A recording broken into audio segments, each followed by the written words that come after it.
I'm Chris Fox, and this is the Bourbonite.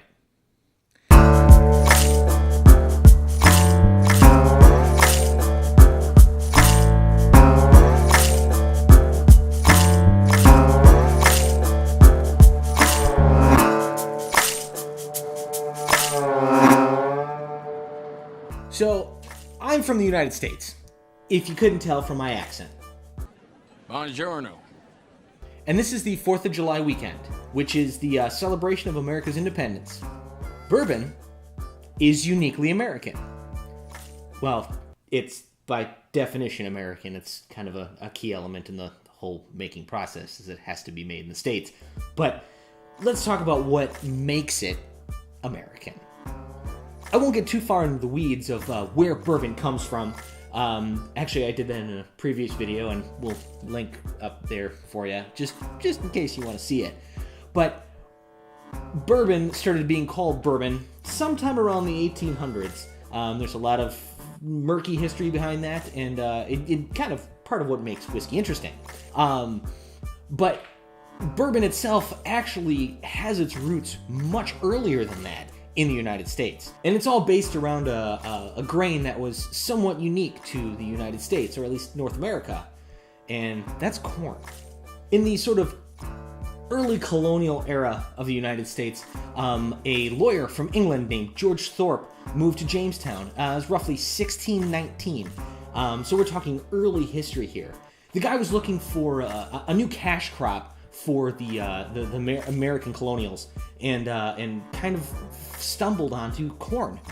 So once he found corn, the natural next step is to figure out how to make liquor out of it. Essentially, he was trying to make the old English style beer, make a brew, and without having access to the same types of grains, he turned to corn and started distilling what ended up being American spirits. Now, we don't even really know if what Thorpe created was anything like what today's bourbon is. We know for sure that the early ages of, or the early era of bourbon kind of started, like I said, in the 1800s when they started aging this stuff in oak casks. But the first time it was ever distilled with corn was in the early 1600s by George Thorpe. What this actually tasted like was probably closer to that gasoline moonshine deliciousness that you may have had at one point in your life. Now, Thorpe's reign of corn distilling and spirit creation didn't last too long, because actually he was brutally enough decapitated during an Indian revolution in 1622, where a massacre basically wiped out roughly a quarter of the colonial population, and Thorpe was one of them. But his legacy continues, and we get to reap the benefits these days. Despite Thorpe's demise, this is what has developed the part of what makes bourbon uniquely American. And it's not just because it was made in Jamestown. It's because the whole intent behind developing corn as a cash crop was capitalism. Capitalism is something that the United States is known for throughout the world, and ironically enough, and maybe not ironically, but sheer coincidence, bourbon ended up coming out of one of the first real cash crops, the first real chunk of capitalism that kind of brewed in the colonial United States. Even today, bourbon is seeing a big boom in craft distillation, and we're talking small distilleries making some really outstanding and unique whiskeys and bourbons.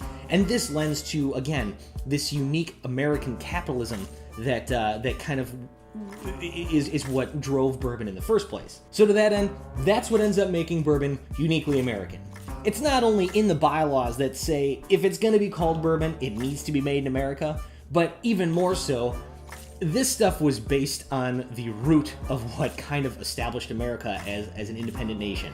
And because it's 4th of July, it just seems rightly appropriate to enjoy some American spirits and maybe participate in some other very American activities.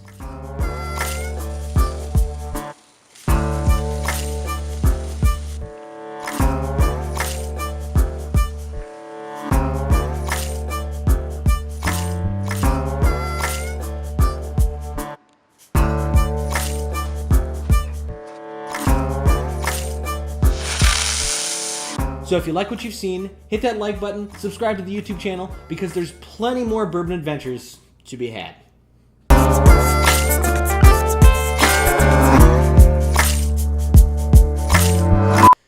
There's so much more to that than just being, shit. It's history. That was f***ing corny. Arrivederci.